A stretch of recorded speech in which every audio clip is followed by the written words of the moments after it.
Hey, everybody, you are checking out the Get Your Geek on Network's first episode of our newest recurring show here. You know, we like to stick with the alliteration and the initials. Get Your Geek on, GYGO. Well, guess what? It's time to get your Godzilla on. Woo! And what are we doing for this show, you guys? We're bringing in a brand new host, and this guy is coming out of Columbus, Ohio, with 50 YouTube subscribers, more than 10,000 views on his videos, coming in hard and strong. We're giving it up for my man who's going to lead our ship for the rest of this journey, folks. His name is Monster Zero, but here we call him the notorious ZRO, aka Chris. How you doing, my friend? Oh my God. Yo, thank you so much. With an intro like that, how could I possibly follow up? Hello everybody. Hello. My name is Christopher Wallace. As your lovely host here introduced me. I am Monster Zero, aka the notorious Zero, aka the leader of Planet X. We are here and we are so happy for you to join us. I am doing fine. I am doing wonderful. I am doing lovely, and I am so honored to be here and just to be a guest and to be able to introduce people to a beautiful side and a wonderful side of the Godzilla side. Thank you guys for having me on your show. I am so honored. Thank you so much. And I'm joined as always by co-owner of Get Your Geek On, my best friend, my number two, aka the number one on this page, the way you love him. Give it up to the notorious DB. Hello, everyone. What's up? Wait for this wild ride. Absolutely. So the goal here with this show was, I'll be honest, the YouTube algorithm linked me into a live stream where I happened to see this amazing host right here shooting the shit with another great YouTube subscriber named Louis Duran. Check out his YouTube page. He's great. I love his weekly streams. But anyway, the way he talked about Godzilla and the hype for -1 and his passion for it got me going back through the Godzilla backlogs. And I had the idea, I'm like, hey, man, there's enough history and lore here. And with everything going on with Godzilla and pop culture to kind of bring this new show up and make it topical and get more fans involved in this so that shows like Monarch can get guaranteed second seasons. -1 can get fueled so that more Japanese films come here. There's ramifications for inspiring a fandom. And Chris, I feel like that's the spark you have. You're a spark that can light our fandom, which may not be the biggest, but you guys know we're very active and we love you. And bringing Chris's passion into this and our passion for our fans, it's a mix we couldn't help. So, Chris, man, this is your shit. What got you into Godzilla? What do you love about it? How does it feel to be in this world where there's so much Godzilla? Oh my goodness. Well, if I'm being completely honest, being in this new Godzilla renaissance, I like to call it, it's a bit overwhelming in a way, because there was a while from the years of 2004 to 2014, 2013, there was nothing, no Godzilla content whatsoever. It was a drought. The only tidbit we had, guys, was a cameo Godzilla made in another movie in 2009, but that was it. So we had no Godzilla content, no movies, no updates, nothing, just ramblings and rumors. But now that we're here in this Godzilla renaissance, it feels so good. It feels so good, and it feels so rewarding, because it feels like we were so patient, we were waiting for so long, and now we have so much good content to devour. -1 is doing well in the box office. We have a fantastic show on Apple TV Plus. We have a new American Godzilla franchise out where he's teaming up with King Kong, his inspiration. It's a beautiful time to be a kaiju fan, a wonderful time to be a Godzilla fan, and I'm just so happy that I could help you and help other people get into this beautiful franchise, this 70-year franchise. Can you believe it? Can you believe it? Hey, Danny, lean more into frame. We only see a sliver of your face in frame.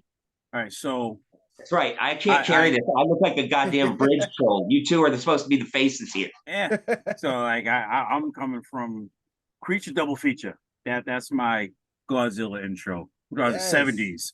Back when the only Godzilla was a bad guy until a monster showed up. Then all of a sudden they were like, hey, we need you, buddy. I know we tried to kill you a couple weeks ago, but that was yesterday. Yo, dude, that was like last episode. You tried to murder me with a robot. Yeah, neither here nor there.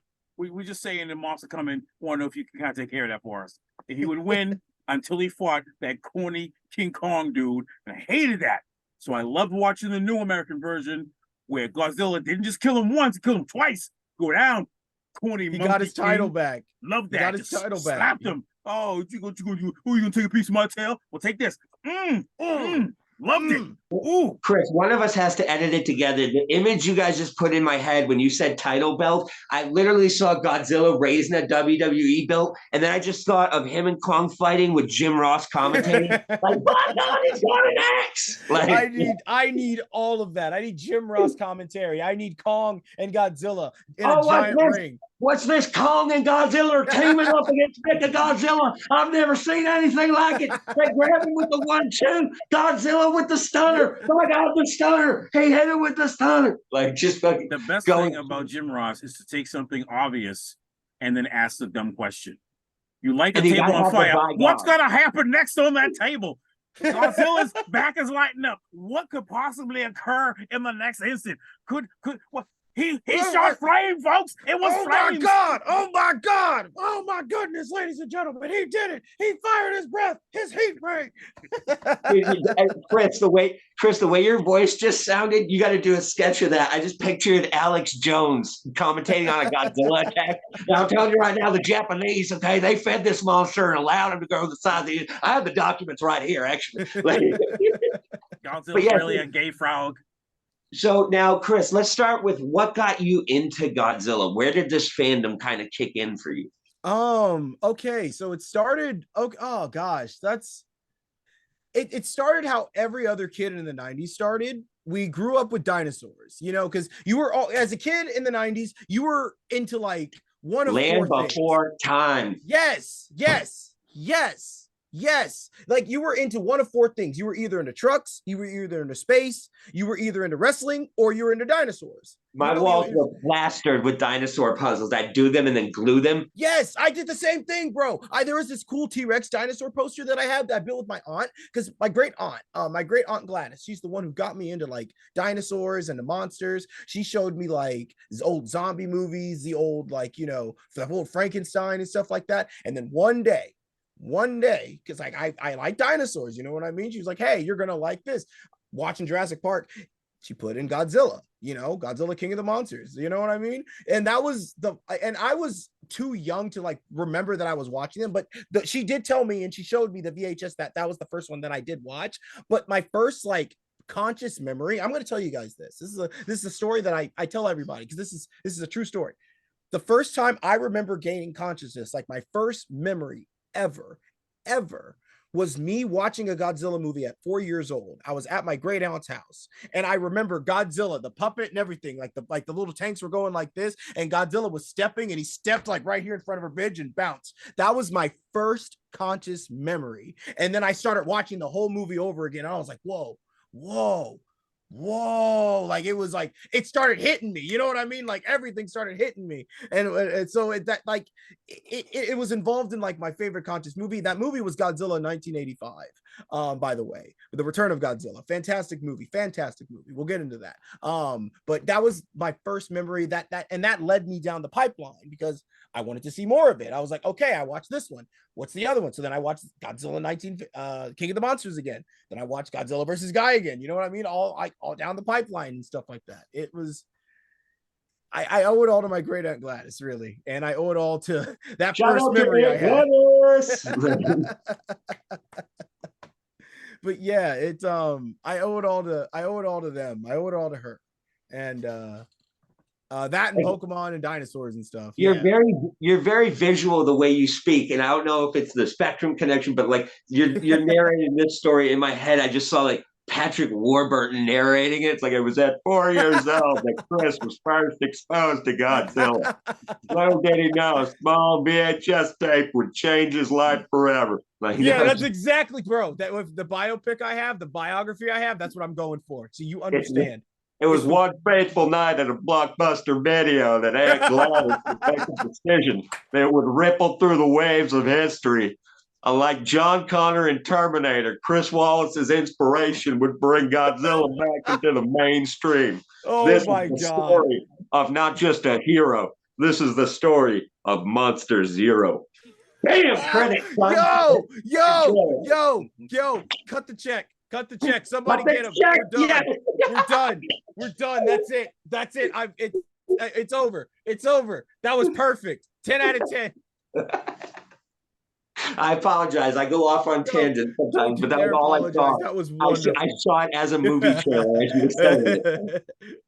And then it just flashes on screen Monster Zero and the E disappears. So it's just the ZRO.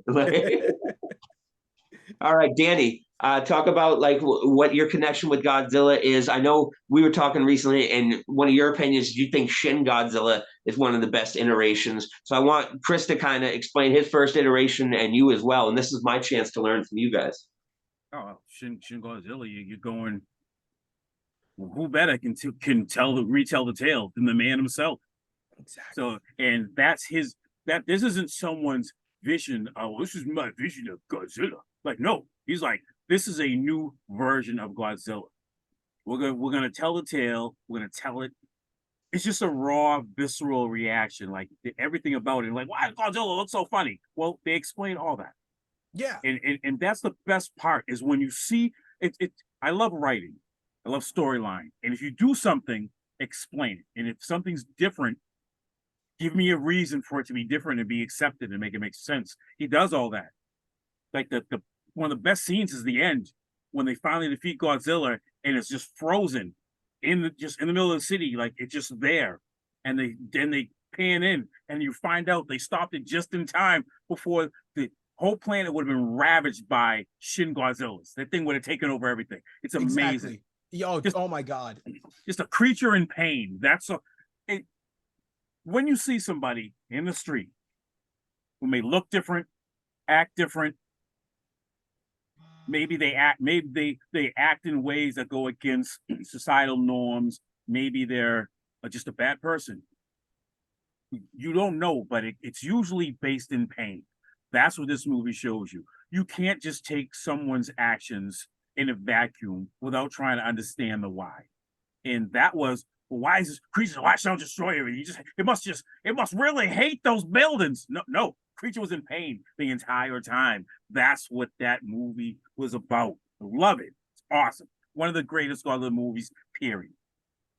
Yes, I couldn't agree more. Honestly, Danny, I genuinely couldn't agree more. What you said is true. Shin Godzilla is up there with the original for me. It is one of the best Godzilla movies ever made. It's just like you said, the ending is haunting. The themes are powerful. The way that movie symbolizes how Japan can come together besides its government, with its beside its bureaucracy, and just how it criticizes it as well. How it's saying like how they're too slow in some ways. Whenever they're talking about wanting to save lives, but them going from meeting to meeting to meeting is costing. They're not saving anybody. They're like, what should we do next?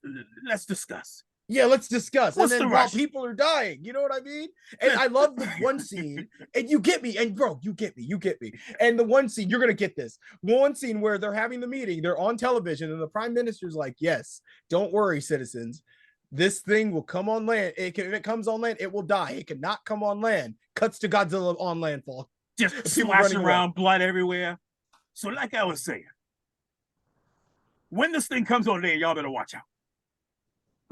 Oh yeah, they point a finger at themselves, at, like you said, bureaucracy, just a slow crawl of decisions that need to be made. We know what we need to do, but they sit around and they talk about it rather than just doing it. Yes, it's infuriating just watching it, and that's the point of the movie. Is you're like, just do it, just do it. Oh, let's stop for lunch. Who's hungry? What should we have?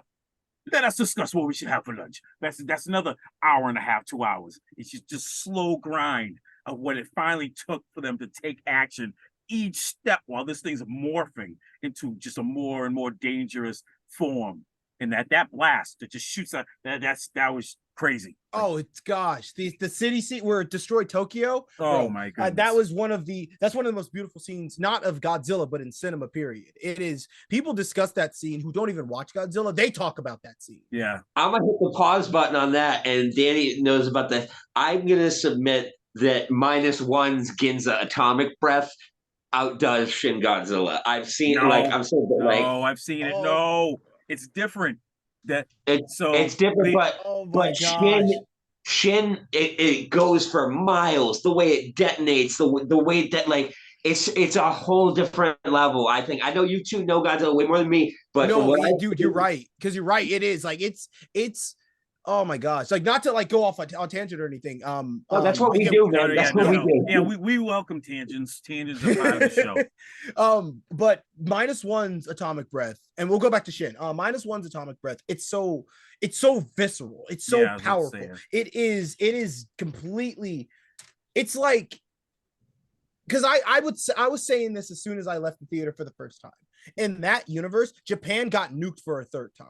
Yeah, we said that on the stream, and when you talking about how it wounded him as well, which is something we have never seen. Yeah, when he uses it, like you could tell, like it fucks him up a little bit. They explain that in the movie and stuff like that. But like it's with Shins versus -1's. I can't decide because they're both okay. Because like they're both up there right now, but like if I could choose to introduce people to one, that's what I was gonna say. Yeah, who would you pick for someone's first Godzilla movie? Yeah, but no, that's different. You would do one because that based more on Godzilla. What they did is they took what Godzilla does and updated it and reimagined it for a modern fan. What Shin Godzilla does is takes an entirely new interpretation of this being, of this creature, and shows an evolution. Like there is no evolution in Godzilla. Shin Godzilla is him evolving to its final form, and that's why everything about it is different. Like the entire movie is different. Each frame is different. Like first it just looks like a worm, and then it has a line. Then it's changed. Like that's why that scene where Shin Godzilla finally just bursts is you didn't see it coming. You're like, oh, here comes the fire breath. And you're like, what was that? That was just all over the place, everywhere, all at once. That's insane. Yes, I see what you're saying about the evolutions, but also there is a version of that in -1 because we get the quote unquote prehistoric Godzilla with Chris, however we call him, that attacks Odo Island. Is that what it is? Yes. Danny, have you seen -1 yet? No, not yet. He knows everything about it, though. Are you going to go see? Are you going to go see it? That's the real question. Yeah, I'm going to see it. Oh my god! Y'all can spoil it because you better go see this movie. You better go see this because I'm a Godzilla fan. So, like I said, we get this prehistoric Godzilla before the nuclear mutation, which in a way is what you're saying of an evolution of Godzilla, which we did get in this movie. So that's why I would say it's a counterpoint to who you would show the movie to first. Also, I think we can all agree one of the biggest weaknesses in any monster movie is the human characters. It's never done well. It always feels forced. Even in the MonsterVerse movies, what -1 did with the human storyline, it's what I call the Dark Knight effect. The Dark Knight, you can take the costume away, and that is still an incredible detective thriller. Yeah, it was Spider-Man. You can take Godzilla out of -1, and it's still a compelling story about a family under devastating consequences coming together, and there's just such a heartwarming tale there. It's a redemption story for the kamikaze. It's Tachibana. Everybody has this key role playing this arc to just survive. And that's the whole thing, is just to live to see another day and how this family comes together. I've never seen human storytelling like that in a monster movie. You need to go back and watch Mothra. Number one, Mothra's a pimp. Because he has little tiny chicks that sing for him. You're like, Mothra, you're like, yeah, baby. Sing my song, baby. You want me to save the world? I'll be here. You're going to sing my song, though. I agree with Chuck in ways, though. I do. Because if I were to introduce somebody's first Godzilla movie, I would introduce them to -1 first. But because it does, like, because it's mainly because, like, I feel like it's more viewer friendly, specifically because it's closer to Godzilla, like all the other Godzilla. Exactly because of that. Because Shin Godzilla is for like the advanced fans. Like he made that as a whole separate thing. Like, okay, this is a new interpretation of Godzilla. So whereas one is just building on the Godzilla foundation, Shin is its own foundation. It's like an Elseworld. Like this is its own thing. One thing that I love is like also, hi Chuck, your cat's there, is it? Yeah, this is Dobby the house cat. Hi, Dobby does OnlyFans, so she was showing everybody what Santos spends his money. That's right, Dobby. Give a little taste. Give a little taste and then take off. She's like, yeah, it is. I give the people what they want. I love cats, bro. I love cats. But yeah, It's very true. You're very true, Danny. It's because that's exactly what -1 is. It stands on what the Godzilla formula already is, and it tells a beautiful story. Shin Godzilla, it's basically another interpretation of Godzilla, but it's like, what if Godzilla popped out in 2016? Yeah. You know, how would the Japanese government deal with that? -1, it takes like, all right, well, let's take Godzilla and let's put him back at the end days of World War II. So I would show, if this is their first Godzilla movie, I would show them -1. But if they've seen a few, I'm like, now you're ready for Shin Godzilla. Yeah, now you want to really see Godzilla go ham? Yeah, now you want to see. Now you want to see Godzilla. Yeah, like exactly, bro. You get me. Yeah, see it. And they're like, wait, because it has nothing that it just totally rips up the Godzilla formula with when they do Shin. It's just everything about it is not your usual Godzilla movie, but it's amazing, and the characters are different. It doesn't have like a family that's going through something. It's like, no, we're showing just society as a whole. This is a reflection of everything. Yeah, because it's not necessarily about the characters in Shin Godzilla. It's necessarily about like the organization that they're in and how they're forming and how the country itself is trying to stick together and bond together. It's not really an individual. And that's why I like, and I can't really compare. I mean, I can, because like they're both Godzilla movies, but like with -1, it tells a beautiful personal story with its characters. It's one of the best stories I've ever sat through, and one of the best stories I've seen in a monster film. It's one of the best stories. It's that's what I was gonna say. Like, if you take Godzilla out of -1, it's still an insanely compelling tale. Yeah, like if you take Godzilla out of -1, it's still a beautiful war drama, like which is incredible. Like it's like you said with The Dark Knight, it's incredible. But like with Shin Godzilla revolves around that Godzilla needing to be there. Yeah. So like, I mean, it's like, I mean, okay. you could replace, I take them replace Shin Godzilla with like a typhoon. You know what I mean? Yeah, like, but you need that bad. Yeah. So I'd say like writing a villain. There's the active villain that runs a story, like Snow White. Snow White does nothing. She reacts the entire time. The Queen drives the story. Then you have the ominous presence, which can be subbed in for anything, which is more like Sauron. You don't really see him, but he's subbed in. Then you have your villains like Joker that are responding to the hero. So he responds to Batman. What Batman does, the Joker's there as the antithesis to that and responding to it. Mm-hmm. So it's all about how you're interpreting that big bad. And Shin is he is the active force throughout the entire thing. So it's difficult to remove him from. So I want to try to hit some of the topics that we wanted to hear, because I know we're going to end up breaking this up into two. But one of the things that we obviously Chris was talking about is the Godzilla saturation we're getting right now. We have Monarch Legacy of Monsters. We have -1. We have the trailers for GXK. But another thing that we have right now is an incredible Justice League versus Godzilla versus Kong comic. And I got to talk about this because this is our world, especially with DC. Yes. Full spoiler alert here. Godzilla mollywopped Superman. It was not even fucking funny because it's the MonsterVerse Godzilla. So I don't know if it's technically canon, but as far as DC it is, this Godzilla is so fast, can regenerate, it's indestructible. But dude, just the sheer size of him compared to Superman is insane. And then the whole Bat family's trying to fucking deal with Kong. Like, it's just fucking madness, bro. It's wonderful. I'm loving the comic right now. It's insane because we had Shazam, we had Hawkgirl, Superman, all of them trying to fight Godzilla, Superman trying to communicate with Godzilla at first. The art's fantastic. The covers are fantastic. Me, like, but you're causing problems and we can't allow that. He's just like,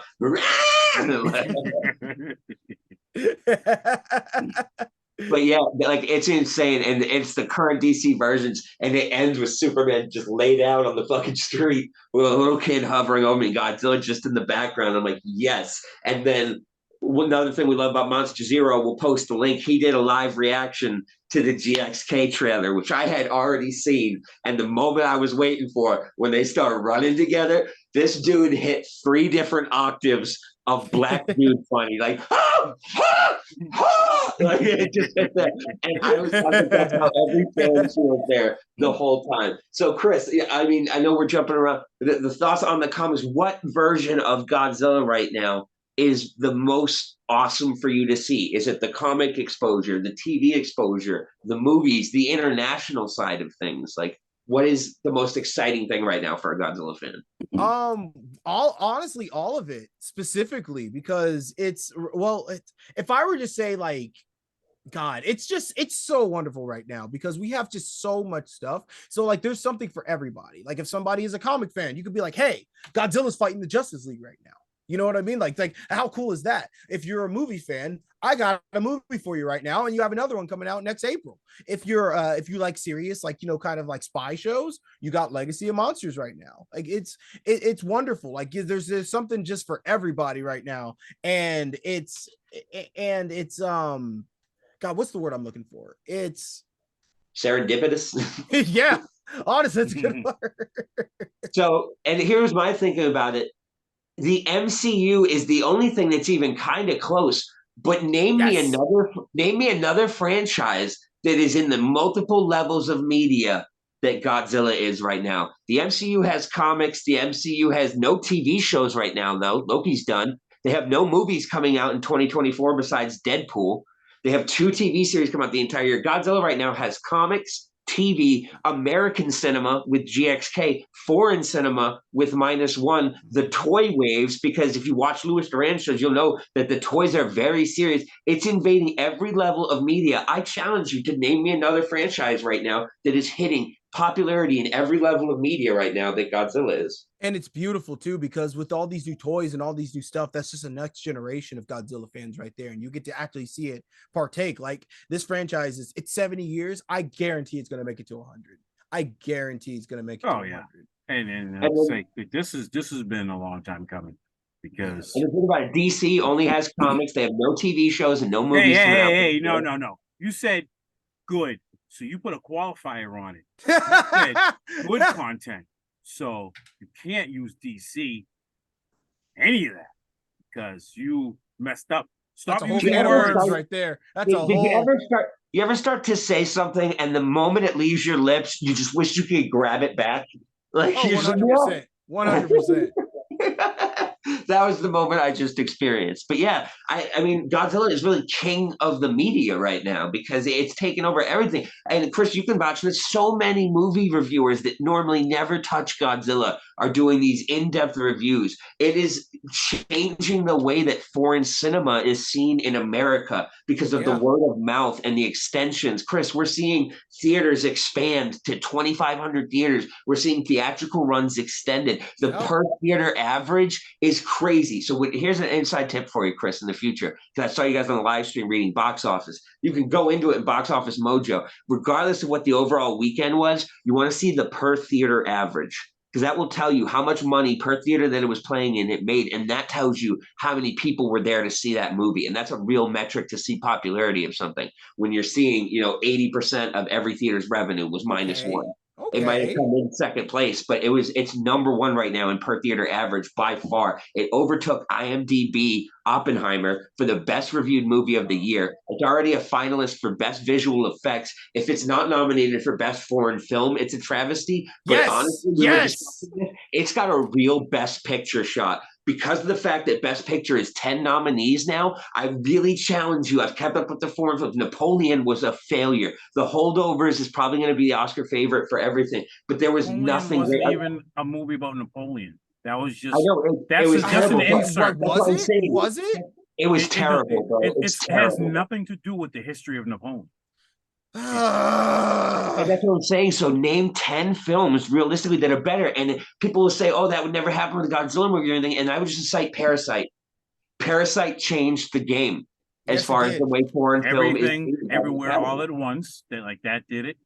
I mean, what Black Panther and what Joker did. Like, these are mediums. These are the types of movies that what they call serious film people try to look down on. Like, well, it's not a real film. It's not culture. Like, you just made a film about 2 people walking into a bookstore and talking. Who cares? you make another film where the lady banged a fish dude. It's gross. That's what I'm saying. Shape of Water 1, that's a monster movie. Parasite 1, that's a foreign film. That's Exhibit A and B, Your Honor, for my case of why Godzilla to be nominated for Best Picture. Like I said, You the just want to see human fish porn. There's storyline something here. wrong with you. Danny, you know me. I am all about plot development, especially with my autism. Like I'm like focusing on stuff. The family story this tells, and people know I was a foster kid. There's a level of family that I relate to in this film that I have not emotionally connected to anything more. And I told people this. I'll do my countdown the end of the year. Right now, it is a serious tie for first place between -1 and Teenage Mutant Ninja Turtles: Mutant Mayhem for best movie of the year for me. Have you seen Mutant Mayhem, Chris? Yes, I fucking love. Dude, hang on. Wait right there. I identify with Godzilla. So you take your family. Ha! Did you see mine? Yes, dude, I fucking love this movie. This movie's one of the best movies of the year.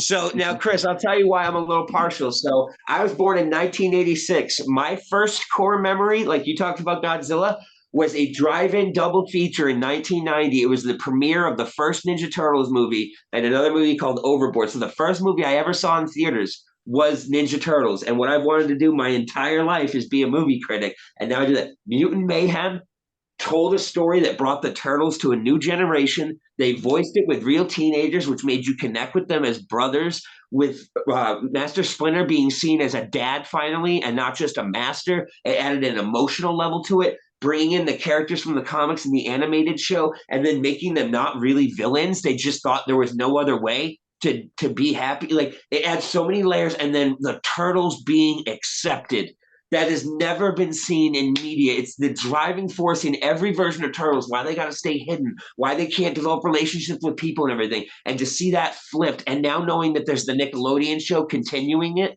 in that universe, like, it's incredible. It revolutionized the Turtles, but it's a series, like the story that told, I'm partial because of my love of the Turtles, but then -1 told the best story. In my opinion, those are the best two plot-wise movies of the year.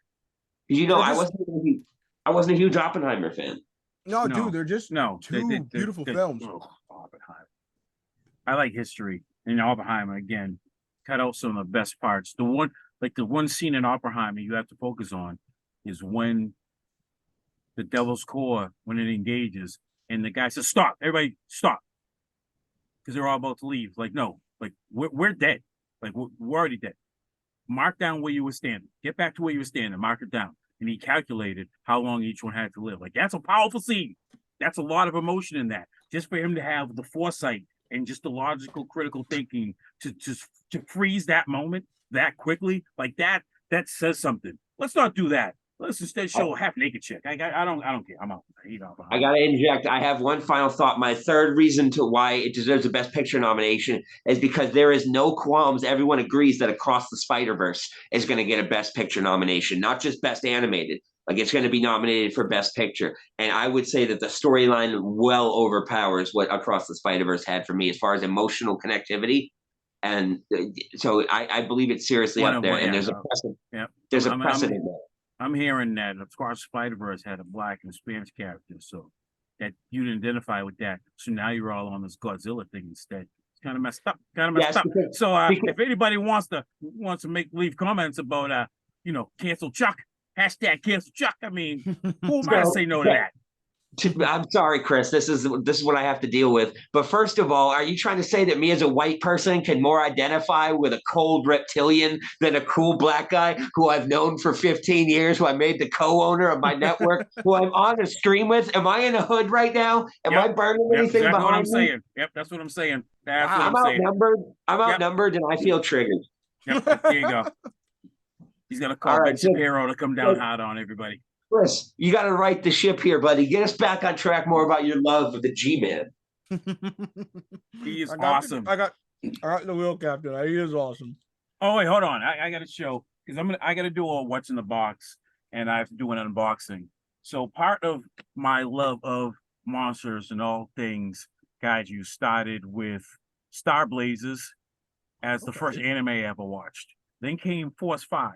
My favorite robot of Force 5. Guy King. What? Now, Guy King is the smallest of the giant robots, and he kicked so much ass. He kicked all the ass. Oh my goodness, this dude's awesome. He was fighting monsters that were gigantic. So the monster's like this. He's about this size. They send him out on his first mission.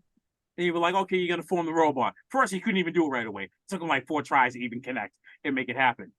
Then he's like, what am I supposed to do? Just fight the monster. So the monster starts beating around. He turns around. He's like, nah, I'm coming home. Total dick move. They turn the tail to bend it to make like a shell, and they didn't let him back in. They just told him, yeah, you'll figure it out, buddy. You're fine. That monster, that robot's tough. And this is my introduction to kaijus, giant robots, Godzilla, all the stuff, dragons. It's just amazing. All the 70s. So Danny, just real quick, what's our countdown at? Because I know we're going to split into 2. Yeah, we got 2 minutes to wrap this up before we commence on the second part of the episode. So obviously we're going to add this together, but we want you guys to check out Monster Zero's YouTube. You can follow him on Facebook. He's doing live weekly Wednesday streams with the man Louis Duran. The man Louis Duran getting it up. So make sure you check those out. We're going to go into part 2 of this podcast where Chris is going to really right this ship. I apologize that Danny got a hold of the wheel and went epileptic there for a moment, Chris. Don't apologize. Don't apologize. I knew you guys were going to vibe. I was so excited to have Chris on. So, guys, we're going to continue this conversation in part 2. Make sure you check us out on Chris's page on our YouTube or Facebook.com/Geigo Network. We'll be right back with Geek and the Nerd. Get your Godzilla on episode 1. Cut.